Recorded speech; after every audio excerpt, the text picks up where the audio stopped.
Donc je donne la parole à Mathieu Stringer pour commencer. Mais donc effectivement, au travers de ce qui a été dit sur la scène et dans le public, balayé plein d'enjeux différents. Donc je vais essayer d'ordonner différents éléments, différentes pistes de réflexion sur cette fois-ci les alternatives à ce projet. Et je pense qu'une manière notamment de différencier la question, c'est oui, cette question, le métro, est-ce qu'il répond à des enjeux de transport métropolitain ou transport intra-urbain? Quelles sont les alternatives en la matière? Sur la question du transport métropolitain, notamment un grand absent pour l'instant de la discussion et qui est pourtant très présent à Bruxelles et qui pourrait servir d'alternative, c'est le chemin de fer. C'est le chemin de fer à Bruxelles et entre Bruxelles et la proche périphérie. Et concrètement, notamment pour revenir sur différents éléments qui ont été discutés sur cette question de oui, il faudrait faire un parking en périphérie et de là, les gens prendraient un moyen de transport à haute capacité pour se rendre en ville et le métro devrait servir à ça, etc. Bon, d'abord, se pose la question de l'efficacité de ce type de modèle parce que autant ils sont souvent vantés dans la théorie, dans la politique, dans les recherches scientifiques, autant en pratique. En fait, le succès de ces parkings de dissuasion connectés à des modes de transport à haute capacité, il est relativement limité. Donc, par exemple, en pratique, allez voir le parking du Seria à Bruxelles, qui est pourtant connecté à un métro, il n'y a personne dedans. Si c'était ça l'objectif, alors l'idée, ce serait de rapprocher ces parkings plutôt du ring, et pas de faire entrer les voitures jusqu'à proximité de Bruxelles pour la faire.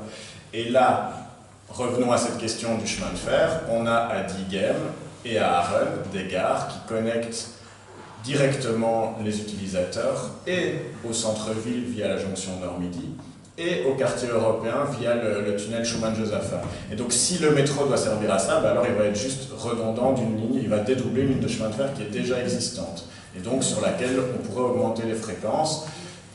Évidemment, il y a d'autres questions qui seraient l'intégration tarifaire, l'amélioration des connexions entre l'offre STIB et l'offre SNCB, entre l'offre de Delaine et l'offre de la STIB, etc.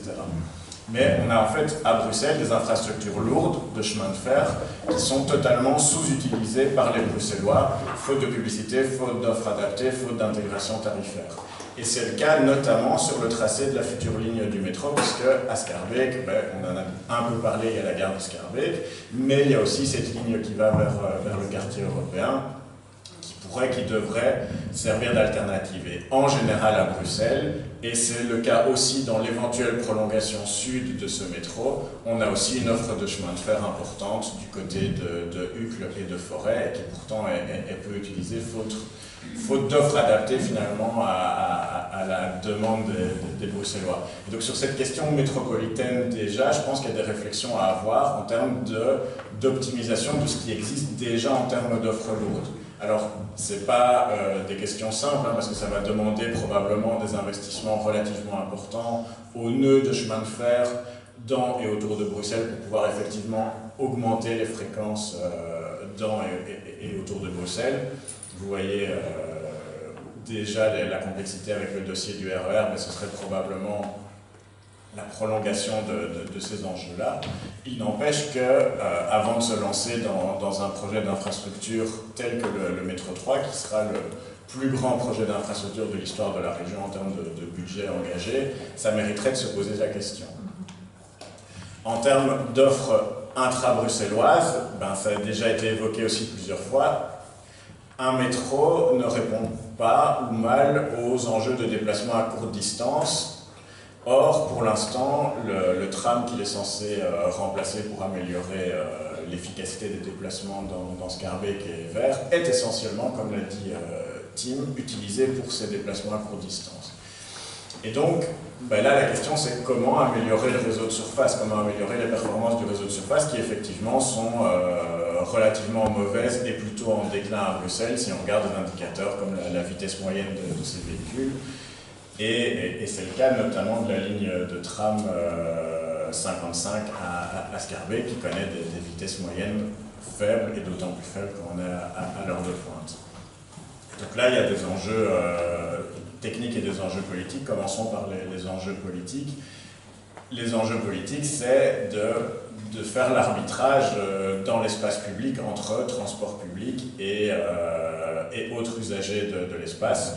voitures, mais aussi piétons et cyclistes, parce que à Bruxelles, le fait est que les voiries sont relativement étroites, les voiries par lesquelles passent les transports en commun aussi, et que donc on ne peut pas contenter tout le monde. Quand on va faire des choix, il y aura des gagnants et il y aura des perdants, et pour l'instant, politiquement, c'est compliqué de trancher, et donc de facto, la STIB, quand on lui offre la possibilité de développer une offre hors voirie, elle a plutôt tendance à embrayer, puisque dès que on cherche à faire avancer des situations de sites propres, etc., on est très vite confronté à des blocages légitimes ou pas légitimes sur l'utilisation de l'espace public. Parce qu'on va devoir supprimer des places de parking ou des bandes de circulation, et qu'on est dans des quartiers, notamment dans la partie dense de Schaerbeek, où la pression sur les utilisateurs de l'automobile est déjà très très forte. On a relativement peu de place, et donc on a des comités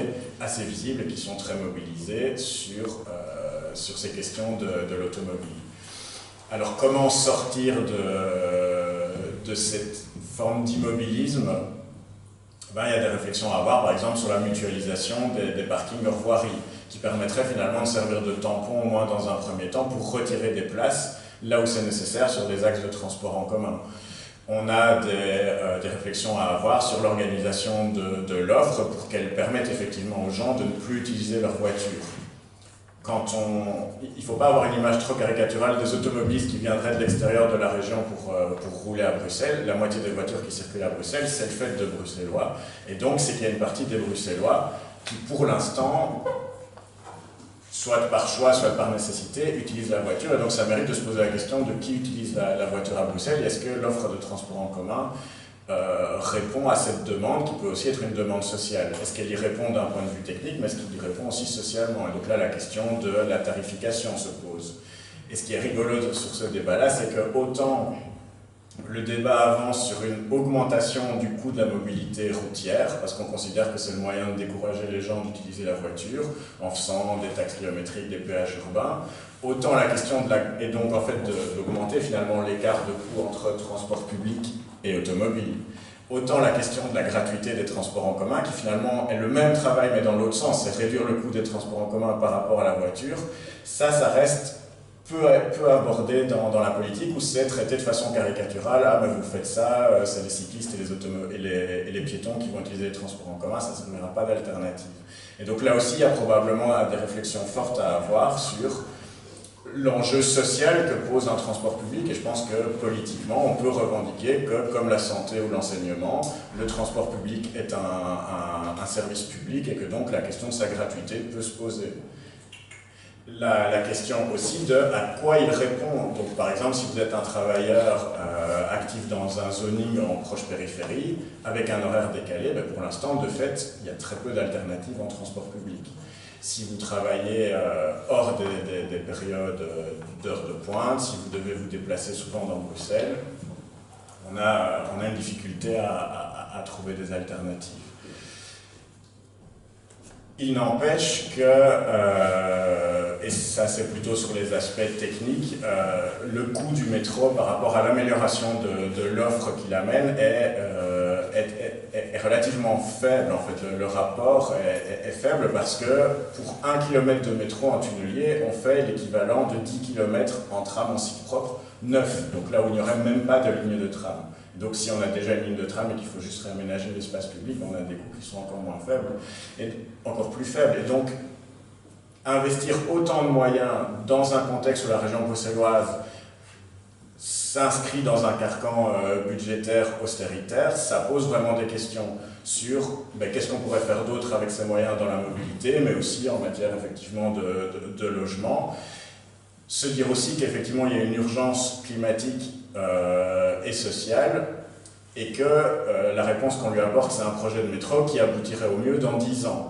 Et pendant ces 10 années, par contre, on aura un réseau et de surface et souterrain qui sera fortement perturbé, avec des travaux à énormément de carrefours sur tout le tracé, avec des lignes de la STIB qui seront fortement interrompues, alors que des solutions plus légères, par exemple de mise en site propre ou d'amélioration de la circulation au carrefour, demandent des investissements bien moindres, ont des résultats beaucoup plus rapides, ont un bilan environnemental à court, à moyen et à long terme qui sont sans doute meilleurs.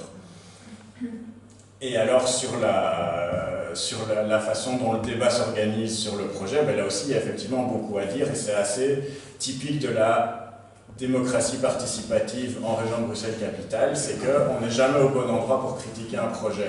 Les projets sont organisés de façon à ce que les lieux de concertation ne soient pas des lieux de contestation. La contestation des projets est devenue très compliquée, que ce soit en matière de transport ou de logement ou d'autres politiques.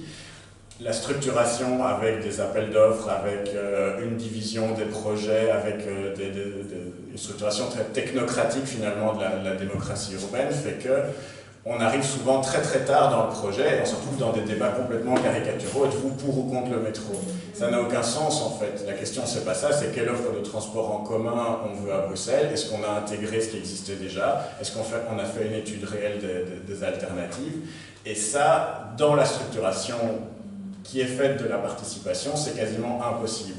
Et donc on en arrive à des situations où on va opposer des gens qui seront pour et des gens qui seront contre le métro parce que c'est la seule alternative qui est laissée finalement et qui est une sorte d'alternative très, très biaisée et qui aboutit finalement à faire avancer ce projet alors qu'en coulisses, très peu de gens sont convaincus par le projet de métro tel qu'il est conçu actuellement. Soit parce que la ligne est trop courte, soit parce que la ligne ne va pas là où elle devrait aller, soit parce qu'on n'a pas étudié les alternatives. Mais de fait, on va probablement arriver à creuser un métro qui convainc très très peu de monde.